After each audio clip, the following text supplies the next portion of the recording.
Check the mic and make sure it sound right, boys.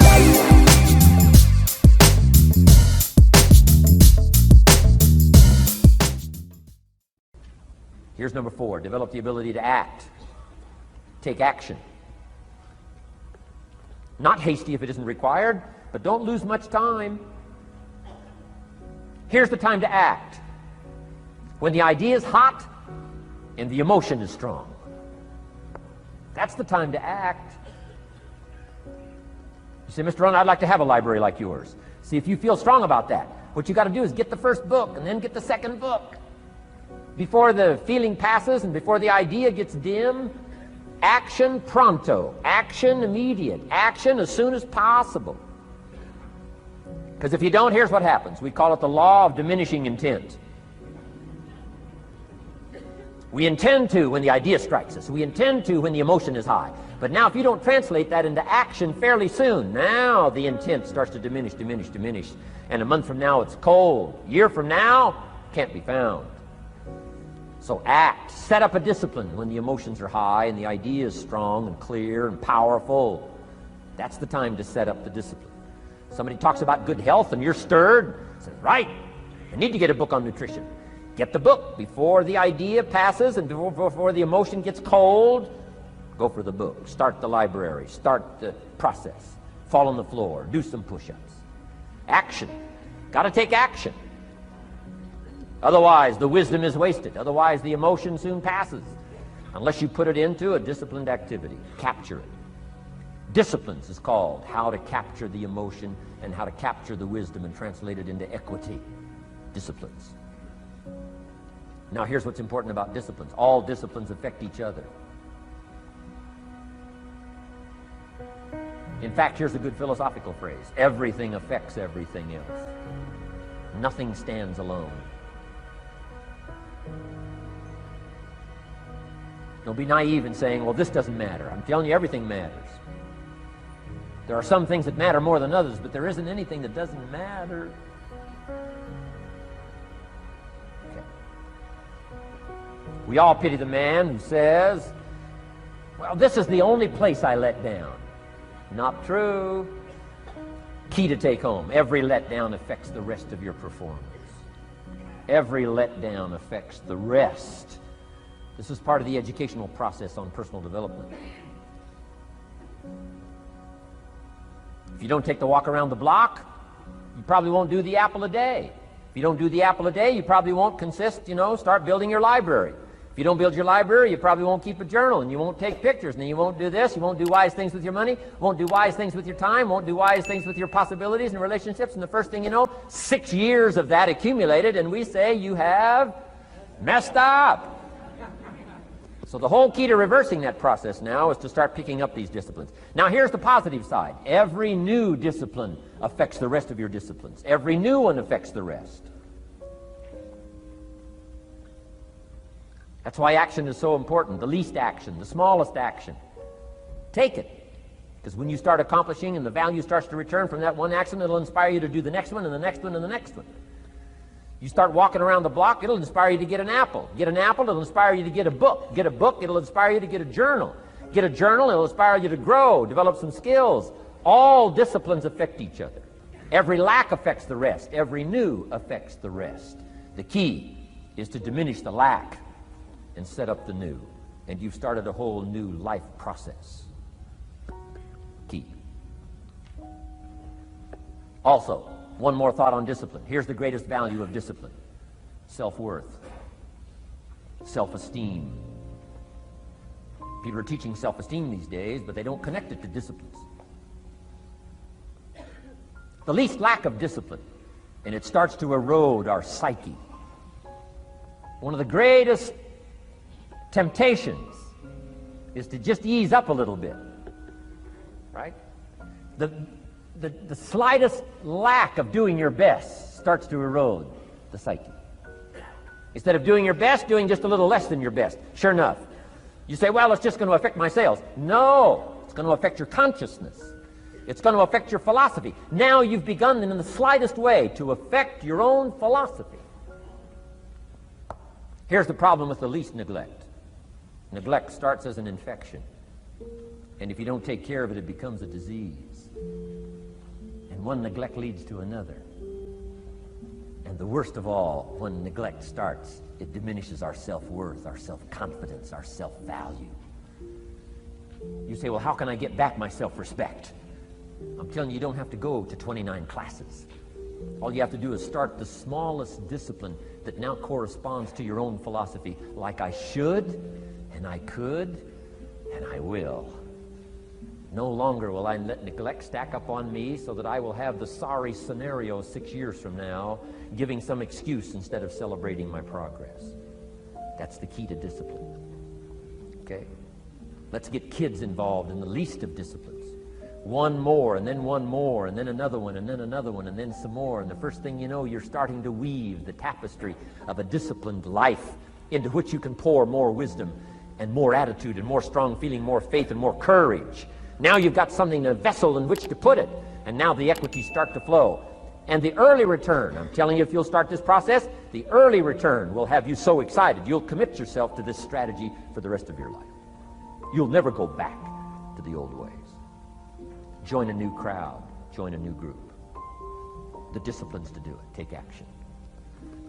I recommended the last time I was here the little book, Richest Man in Babylon, and I said I've lectured now to over 3 million people in the last 33 years, and I've recommended this little book to almost all of them, I think. Guess how many have actually gone and got this little book? Answer, very few. My best guess is 10%. Such an easy thing to do. In that last seminar, right, I suggested this little book, number one, is easy to find. Number two, it's easy to buy. The most you can pay for it, $6, $7, $8. You can borrow that from your kids. And number three, it's easy to read. It's in story form. That's why I use it for teenagers, teaching them how to be rich by 40, 35 if you're extra bright, much sooner if you find a unique opportunity. But if it's easy to find and easy to buy, and if it's easy to read, why wouldn't everybody go get it? We don't know. What do you know? You don't know. I don't know. Nobody knows. Here's how profound it is. Some do and some don't. Now here's the numbers. About 10% do. 90% don't or won't. And we don't know the mystery of that. And I'm telling you, 10 years from now, those numbers will still be the same. 10% will, 90% won't. The numbers don't change. Only the faces change. You're looking at one of the faces. I used to belong to the 90% who couldn't be bothered even if it was easy. Guess how many people have a library card? Wisdom of the world available. Transform your life in any value amount you want. By the way, how much is a library card in Texas? Free. Here's what free is. Easy. I mean, it can't be any easier than free. Somebody says, well, would you bring it by? Well, no. At least you got to go get it. No.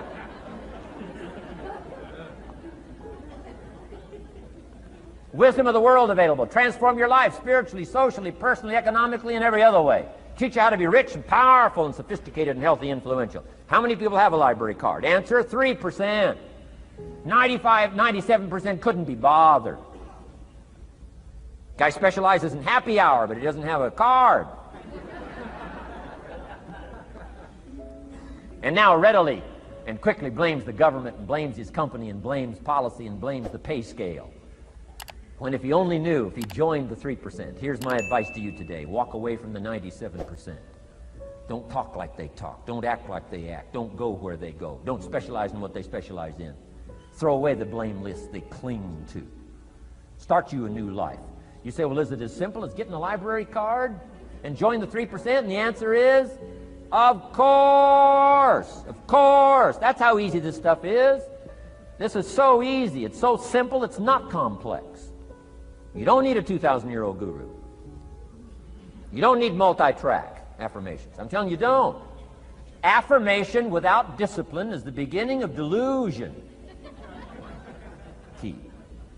Don't let somebody sweep you into some contrary way to nature itself says, unless you labor the miracle of the seed and the soil and the seasons, And God and all the other stuff that's available, sunshine and rain, that's not available to you by affirmation. It is only available to you by labor. So labor well. Okay. Learn well. Discipline yourself well. And you can have all the treasures you want. This stuff's easy and simple. It's not ocean waves and seagulls. You don't have to move to Sedona, where all the force fields come together in Arizona.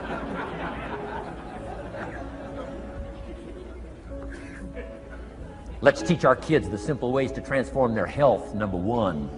Their economics, number 2. Their ability to communicate, number 3. Their life and treasure and lifestyle, number 4. Spirituality, number 5. And the list goes on and on. Let's not leave out any of the least of disciplines that encourage us to do the next one, to do the next one, to do the next one. First thing you know, this whole scenario for you is spinning up instead of out of control on the negative side. This is all you got to do. It's as simple as this. It's as simple as a start, committing yourself to life change. And once you start down this road, I promise you, you'll join the 10% and the 3%. We're going to talk financial independence in just a little while. Guess how many people can retire from the income of their own personal resources when it comes time to retire? Answer, 5%. In the most independent country in the world, 95% are dependent, 5% are independent. Take charge of your own retirement. I'm telling you, if you take charge of your own retirement through personal development and all these skills we've taught today, plus what's coming up, financial independence, I'm telling you, take charge of your own retirement, you can multiply it at least by 5, maybe by 10, maybe by 20, maybe by 100. Let the government take care of it, some company take care of it, you got to divide by 5. Take charge of your own life, take charge of your own day, take charge of your own conversation, take charge of your own family, take charge of your own possibilities. And learn these skills, develop this kind of strategy, and I'm telling you, life will open up for you. Join the 3%, join the 10%, join the 5%, walk away from the 95%. In our Leadership Weekend we teach, find out what poor people read and don't read it.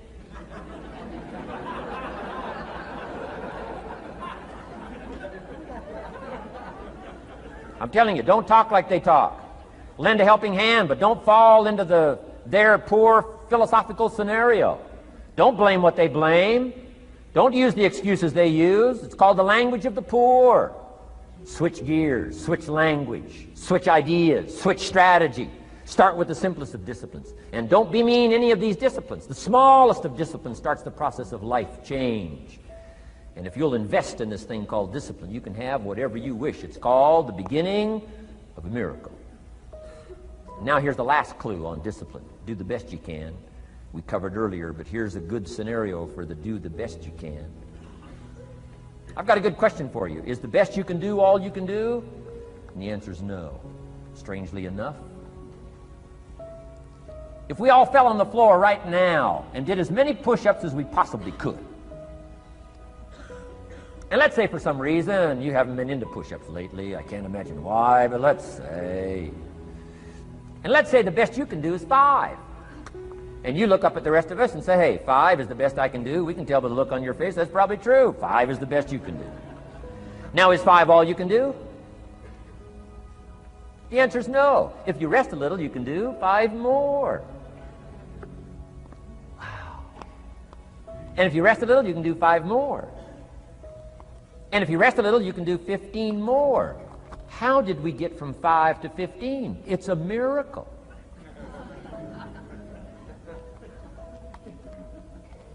And if you rest a little, you can do 15, rest a little, you can do 15, rest a little, you can do 20.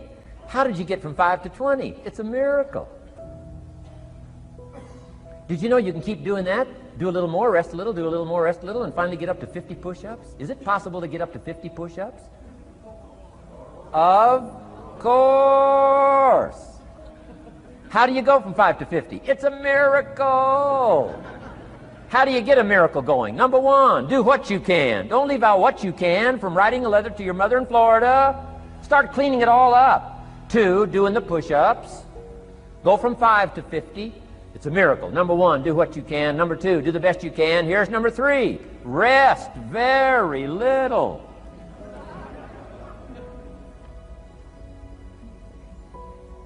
Don't rest too long. Why? The weeds take the garden. Kids have got that figured out. You can't rest too long. Here's the clue. Make rest a necessity, not an objective. The objective of life is not to rest. The objective of life is to act. Think of more disciplines. Think of more ways and means in which to use your own wisdom and your own philosophy, and use your own attitude, your own faith, your own courage, your own commitment, your own desires, your own excitement. Invest it, invest it, invest it, invest it in discipline so that it's not wasted. The smallest of discipline. Thereby transform your life. Join the 5%, join the 10%, join the 3%. Guess when I went and got this little book, Richest Man in Babylon? The same day I heard about it. I went and got it. Somebody says, well, Mr. Rohn, does that make you different than most other people? And the answer is yes. Somebody says, well, why is that? We don't know. We don't know. What do you know? You don't know. I don't know. None of us knows. Some do and some don't. The numbers don't change. Only the faces change. From those who get in on a seminar like this, listen to a dynamic sermon, read a book, listen to some cassettes, take seriously the next conversation of a friend who wants to level with you, and do something about it. And you can walk away from the 97% and not live there anymore. Because if you don't, the next 6 years of your life will be like the last 6. Mr. Shove said to me, Mr. Rohn, 6 years now you've been working. I'm telling you, the next 6 years of your life is going to be like the last 6, unless you take advantage and start making these personal changes. I made the changes, totally revolutionized my life. So take a look at the next 5 years of your life. It's going to be like the last 5, unless you change. And if you will change, everything will change. Join the 5%. 10 years from now, the numbers are going to be the same. But I'm telling you, some faces in this audience can change and start showing up in the 3% crowd, and the 5% crowd, and the 10% crowd, and thereby dynamically affect your life and your future. Develop these strengths.